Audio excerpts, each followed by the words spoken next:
Sahabat misioner yang dikasih Tuhan, berjumpa lagi dengan Kakak Iksa dalam Do Re Mi, doa dan renungan misioner bersama kami Parkir Santo Besan Paulus Argapura, Kuskupan Jayapura. Pada hari ini, Jumat tanggal 17 bulan Juli tahun 2026 yang merupakan pekan biasa ke-15. Mari sebelum kita memulai segala aktivitas kita masing-masing, mari kita bersama-sama merenungkan sabda Tuhan yang diambil dari Injil Matius bab 12 ayat 1 sampai dengan 8. Mari sebelum kita membaca, mendengar, dan merenungkan segala firman Tuhan kita hari ini, mari kita menandai diri kita tanda kemenangan Kristus dan berdoa. Dalam nama Bapa dan Putra dan Roh Kudus, amin. Allah Bapa dalam kerajaan sorga, puji dan syukur kami panjatkan kehadirat-Mu untuk hari baru yang kami boleh beroleh dan nikmati saat ini. Ya Tuhan, terima kasih untuk penyertaan-Mu sepanjang istirahat malam kami.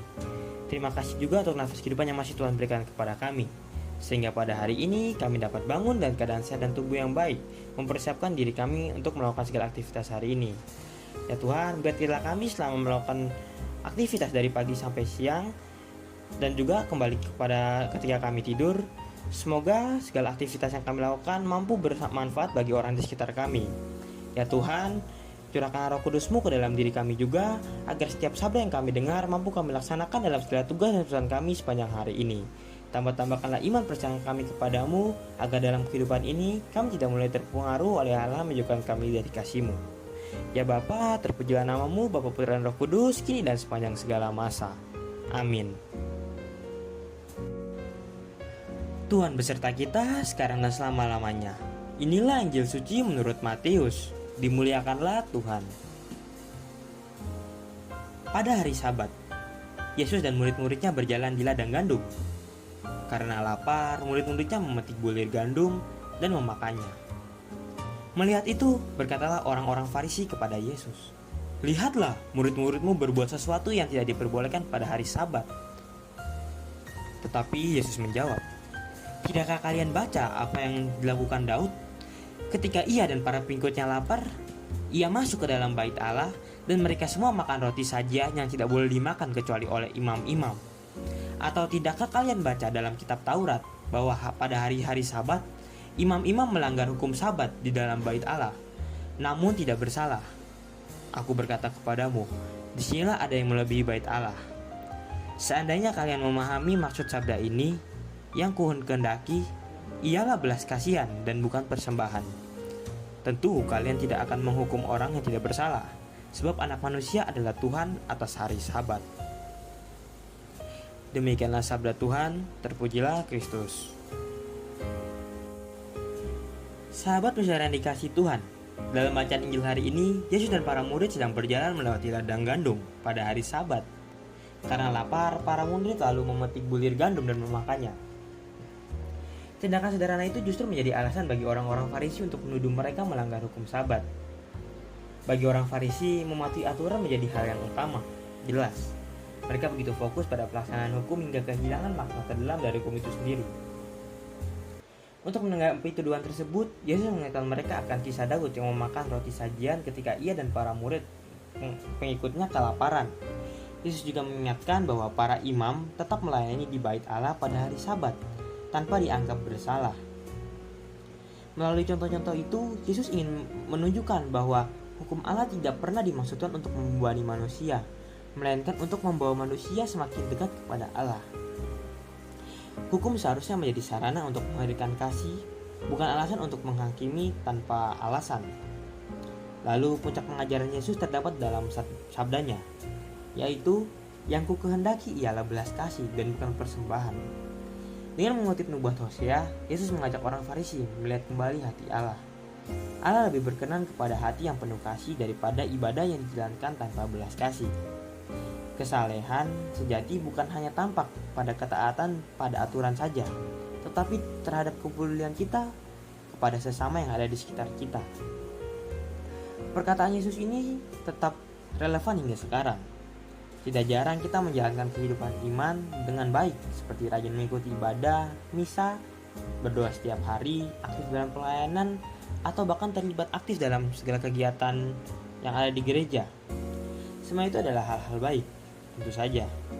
Namun Injil hari ini mengajak kita untuk bertanya lebih dalam. Apakah semua itu membuat hati kita semakin penuh kasih? Jangan sampai kita menjadi seperti orang Farisi yang begitu tekun menjalankan kewajiban agama tetapi mudah menghakimi orang lain yang kurang memiliki belas kasih. Sahabat misioner yang dikasihi Tuhan, belas kasih bukan berarti mengabaikan kebenaran, melainkan melihat orang lain dengan hati Allah. Kita dipanggil untuk lebih dahulu memahami daripada menghakimi, menolong daripada menyalahkan, dan mengampuni daripada membalas. Seringkali kita begitu cepat melihat kesalahan orang lain, namun kita begitu lambat memahami pergumulan sedang mereka hadapi. Padahal mungkin seperti para murid, yaitu mereka hanya sedang berjuang mempertahankan hidup mereka. Yesus juga menyatakan, anak manusia adalah Tuhan atas hari Sabat. Sabda ini mengingatkan bahwa pusat kehidupan iman bukanlah aturan, melainkan Kristus itu sendiri. Semua hukum, tradisi, dan segala praktik keagamaan yang kita lakukan seharusnya membawa kita semakin dekat kepadanya dan semakin mampu mengasihi sesama. Ketika aturan membuat kita kehilangan kasih, kita perlu kembali bertanya, apakah kita sungguh memahami kehendak Allah? Dalam kehidupan sehari-hari, Tuhan mengundang kita untuk memiliki hati yang peka.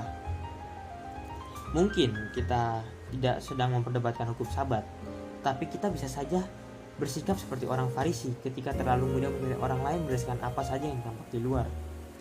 Kita tidak mengetahui pergumulan, luka, atau beban yang sedang dipikul oleh orang-orang yang kita nilai itu. Oleh karena itu, sebelum menghakimi, Yesus mengajak kita untuk belajar berbelas kasih. Pertanyaan reflektif bagi kita, apakah saya lebih mudah menghakimi kesalahan orang lain daripada memahami keadaan mereka? Dan apakah kehidupan doa dan ibadah saya sungguh menghasilkan hati yang lebih penuh kasih dan berbelas kasih? Jawabannya ada pada diri kita masing-masing. Mari kita senantiasa mengenal Allah dalam setiap langkah hidup kita.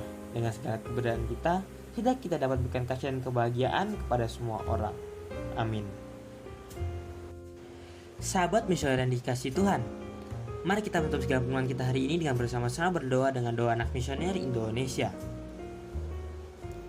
Doa anak misioner Indonesia, dalam nama Bapa dan Putra dan Roh Kudus. Amin. Tuhan Yesus, Engkau diutus Bapa menjadi berkat bagi dunia dan menjadi juru selamat bagi manusia. Utuslah kami anak-anak dan remaja misioner di Indonesia menjadi sahabat yang kuat bagi yang lemah, sahabat yang rela berkorban bagi yang menderita payah, sahabat penghibur bagi yang sakit dan gelisah. Tuhan Yesus, kami pun ingin menjadi utusan-utusan kecil-Mu, teman setia bagi yang tersingkir dan terlantarkan, teman bicara bagi yang kesepian dan terlupakan, sobat yang gembira bagi yang sedih dan susah, sobat penuh penghargaan bagi yang tak dicintai. Tuhan Yesus, utuslah kami dengan bantuan Roh Kudus-Mu menjadi garam dan ragi yang baik, menjadi terang dan obrolan cemerlang, membawa kegembiraan dan pengharapan. Tuhan Yesus, kuduskanlah badanku dan kuduskanlah jiwaku. Ku persembahkan diriku padamu hari ini. Berkatilah semua anak dimanapun, berkatilah semua orang yang kami jumpai, siapapun mereka. Amin. Sahabat misioner yang dikasihi Tuhan, sampai di sini dulu pada pagi hari ini. Semoga kita selalu menjadi pelaku sabda Tuhan yang baik, dan kita semoga senantiasa dibimbing, dilindungi oleh Allah Bapa yang Maha Kuasa, dalam nama Bapa dan Putra dan Roh Kudus. Amin. Selamat aktivitas untuk hari ini. Sampai berjumpa kembali pada Doremi selanjutnya. Terus berkati kita.